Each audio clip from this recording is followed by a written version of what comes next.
Ser podcast. Las 7 de hoy por hoy. Ser podcast. Hola, muy buenos días. Buena parte de la comunidad internacional vigila esta mañana que la detención de la flotilla a poco más de 100 kilómetros de Gaza transcurra sin incidentes. Ayer Europa procuraba que el enfrentamiento entre los barcos de la expedición y la Armada israelí no escalara, al tiempo que se celebraba la primera cumbre de los 27 para discutir cómo hacer frente a la que consideran su gran amenaza, la guerra híbrida de Rusia. Decía anoche en rueda de prensa la presidenta de la Comisión Europea, Ursula von der Leyen, que Europa atraviesa tiempos difíciles y que las amenazas de Rusia exigen una respuesta fuerte y determinante. Isabel Fernández Pedrote, buenos días. Hola, Ángeles, buenos días. Los 27 se solidarizaron ayer con los países que han sido víctimas de incursiones aéreas: Polonia, Rumanía, Estonia y, por último, el país anfitrión de la reunión, Dinamarca. Todos piden que se acelere la puesta en marcha de un muro de drones. La Armada francesa abordó ayer frente a sus costas a un petrolero ruso sospechoso de servir de base de drones. Se encontraba en las costas de Polonia y Suecia cuando se interrumpió el tráfico aéreo. Por lo pronto, los 27 coinciden en los objetivos, han puesto propuestas sobre la mesa, pero tienen también algunas diferencias. No han dado con esa respuesta fuerte y determinante de la que hablaba von der Leyen. Corresponsal comunitario Enrique García Pozo, buenos días. Buenos días. El diagnóstico ha sido prácticamente el mismo. Hay que mejorar la protección del flanco oriental, como consecuencia de los ataques híbridos que está sufriendo Europa. Por lo que el debate ha girado en el cómo y en los matices. Y de nuevo la geografía explica las diferencias en la respuesta. Los países del este y los bálticos han pedido implicación a los países del sur. Sánchez, Giorgia Meloni y el primer ministro griego han defendido aumentar la protección en el este, pero sin descuidar el flanco sur. Una visión global que ha defendido von der Leyen y el presidente del Consejo, Antonio Costa, cuando decía que una frontera solo es segura cuando el resto también lo son. De la reunión no ha salido una propuesta concreta, ni siquiera una fecha para ejecutar nada, solo ideas. Hay que producir drones y hay que contar con la experiencia de Ucrania. La presidenta de la Comisión ha defendido que su propuesta para utilizar los beneficios de los activos rusos congelados no plantea dudas jurídicas, como en cambio han manifestado varias capitales como París o Luxemburgo. Pues desde allí, desde Copenhague, los distintos líderes y mandatarios europeos vigilaban el avance de la flotilla hacia la zona de riesgo cerca de la costa de Gaza. Decía el ministro de Exteriores italiano, Antonio Tajani, que había hablado con su homólogo israelí para pedirle contención a la hora de abordar a la flotilla y que los tripulantes le habían garantizado que no opondrían resistencia. Y así ha sido hasta el momento.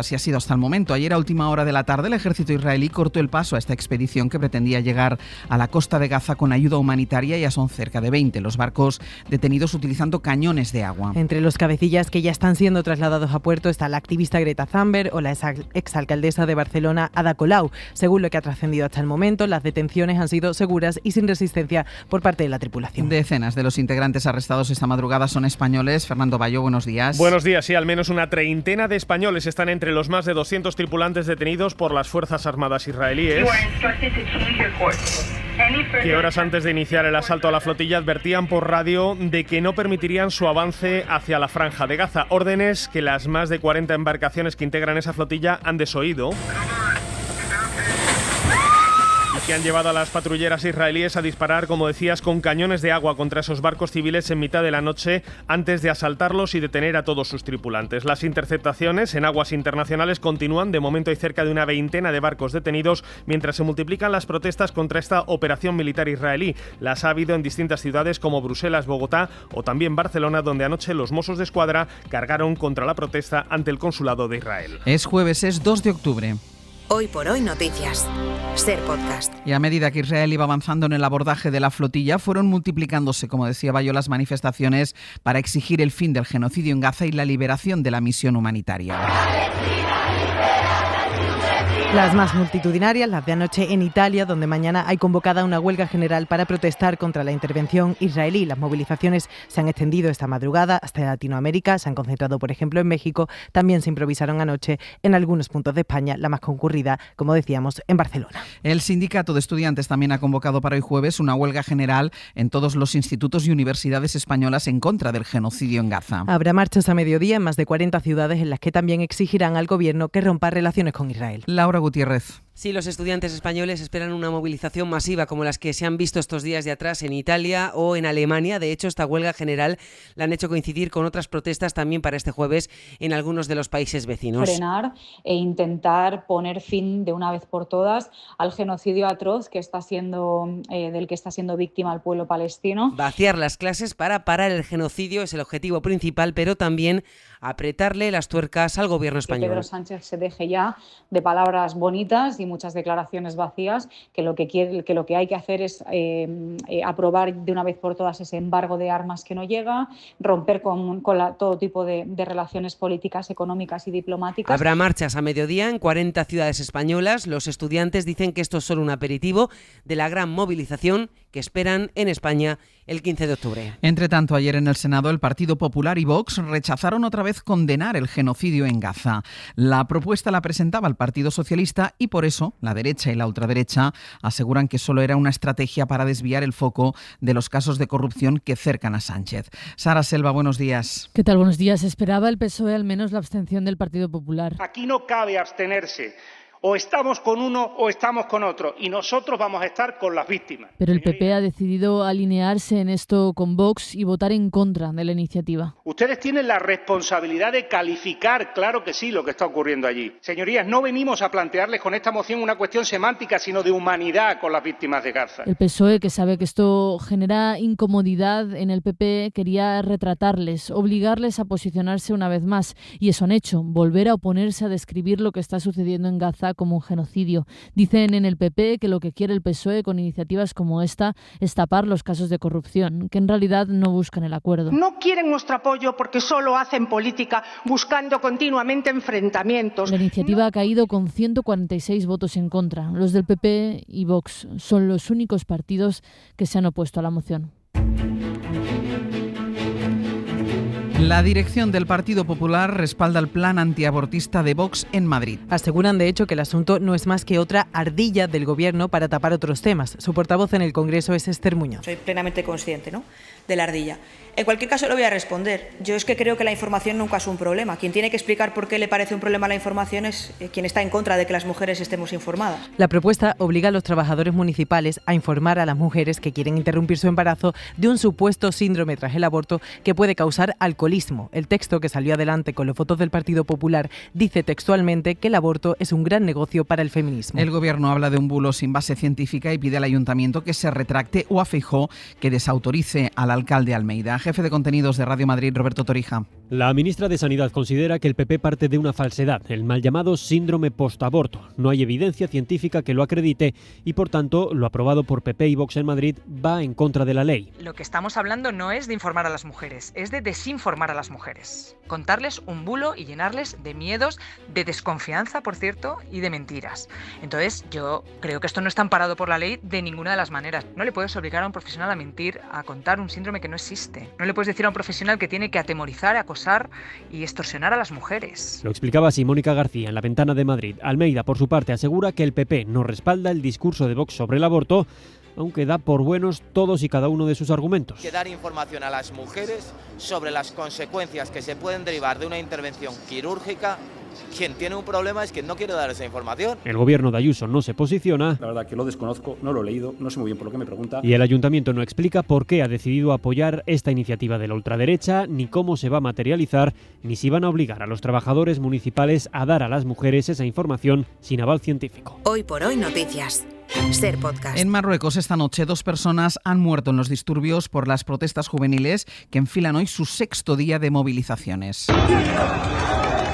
Ha ocurrido durante un intento de asalto a un puesto de la Gendarmería Real cuando la policía ha abierto fuego contra los manifestantes. Los jóvenes de la generación Z llevan 5 días de movilizaciones exigiendo la dimisión del presidente del gobierno y reformas sociales inmediatas. Llevan más de 400 detenidos y 300 heridos. Y en Grecia decenas de miles de personas han protestado este miércoles en las principales ciudades del país contra el proyecto de ley que amplía la jornada laboral a 13 horas diarias. Atenas, Yanis Mantas. La nueva ley abre la puerta a jornadas de hasta 13 horas diarias para un mismo empleador. Los sindicatos consideran que esta medida supone un retroceso histórico, exigen su retirada inmediata y piden reducir la jornada a 37 horas y media semanales. El Ejecutivo responde que el límite legal sigue siendo de 48 horas semanales, con un máximo de 150 horas extraordinarias al año.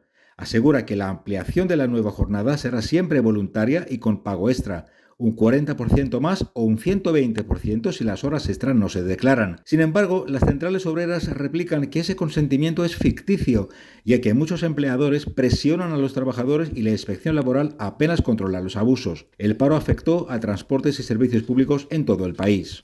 Y aquí en España, de la crónica de tribunales, el Consejo General del Poder Judicial ha abierto expediente disciplinario al juez que acusó a Sánchez de golpismo y llamó barbigoña a su mujer. Se trata del magistrado Manuel Ruiz de Lara. La comisión permanente, en una votación reñida entre conservadores y progresistas, ha rechazado la propuesta de la autoridad disciplinaria de archivar la investigación. Pide investigar si ha incurrido en una falta de desconsideración. Además, Begoña Gómez ha recurrido también la decisión del juez Peinado de llevarla ante un jurado popular si finalmente va a juicio su causa por malversación.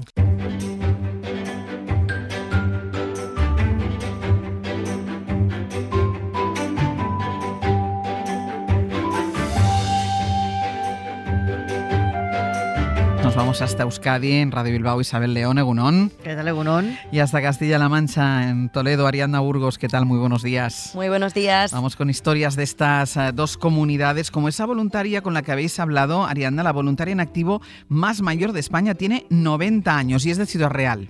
Sí, se llama Adoración Mendoza y lo cierto es que comenzó a ser voluntaria bastante tarde, a los 72 años, después de quedar viuda y de no tener ningún familiar vivo. Entonces se encontró en el voluntariado una forma de llenar el vacío de la soledad. Pasé un año muy malo, pero luego me hablaron del voluntariado, dije, ¿por qué no voy a probar? Y ya llevo 16 años de voluntaria. Y, en fin, yo estoy muy feliz y muy orgullosa de serlo. Esta Tomellosera ha dedicado su tiempo y su energía a diversas entidades a lo largo de todos estos años, pero sobre todo a la Asociación de Familiares y Amigos de Personas con Discapacidad. De acompañamientos a bancos, a médicos, a acompañarles a hospitales, en fin, hay muchas cosas. Su labor ha merecido el Premio de Voluntariado de Plena Inclusión de Castilla-La Mancha.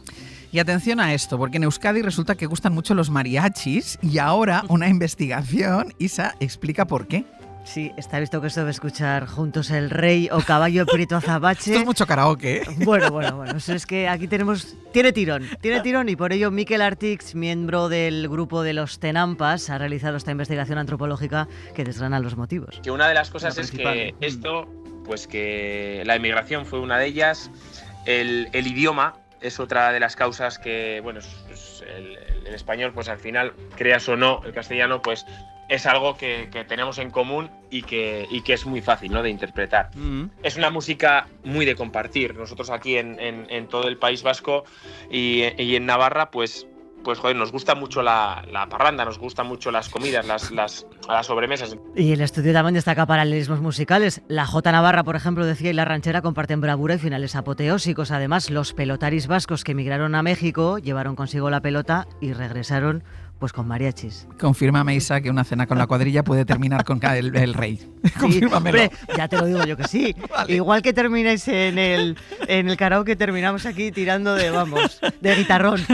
Ariana, hay trabajos que las máquinas, la tecnología no son capaces de hacer, como la recolección de la rosa del azafrán. Son profesionales que se llaman mondaderas y que están en peligro de extinción. Sí, la campaña empieza en un mes con la recogida de la rosa del azafrán. Es una labor muy delicada, A grandes rasgos, la flor nace por la mañana y debe ser mondada esa misma noche o se estropea. Así que mondar consiste en separar esos estigmas rojos del resto de la flor. Y esta labor no la ha conseguido hacer ninguna máquina, aunque se ha intentado. Pilar es mondadora de Villafranca de los Caballeros. Había gente que el bulbo lo quería mondar con máquinas, dándole vueltas, probaron a mondarlo con una máquina. ¿Qué les pasó? Pues que todo el bulbo se le estropeó. Vamos, que se le pudrió toda la cebolla. Ahora ni hay máquinas ni tampoco hay relevo generacional. Pues el azafrán necesita ese relevo generacional, lo necesitamos los que lo utilizamos. Venga, chicas, hasta luego. Adiós. Un beso, agur. Adiós. Y vamos ya con nuestra recomendación cultural para empezar el día. Hoy Dani de la Fuente nos propone leer la última novela de Pilar Quintana.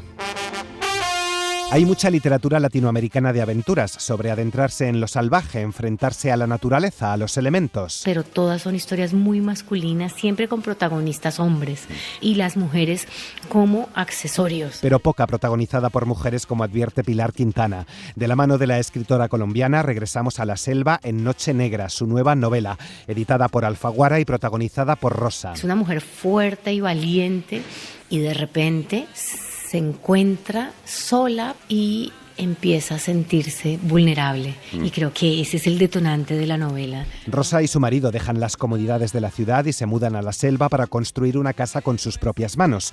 Ella se queda sola unos días, rodeada de peligrosos animales, también de una comunidad de pescadores negros. El cuerpo de los hombres es una casa con puertas donde para entrar respetamos y tocamos a la puerta, oye, nos dejas entrar a tu casa, pero las casas de las mujeres son de repente una casa sin puertas ni ventanas, donde todos se creen con el derecho de entrar sin pedir permiso. Quintana recoge sus experiencias viviendo en la selva 9 años para seguir ahondando en sus obsesiones, el machismo, el racismo, el clasismo y también la salud mental, porque uno no acaba por saber si es más inquietante el rugido de la selva o el ruido interior en su cabeza, en nuestras cabezas. Para no perderte ningún episodio, síguenos en la aplicación o la web de la SER, Podium Podcast o tu plataforma de audio favorita.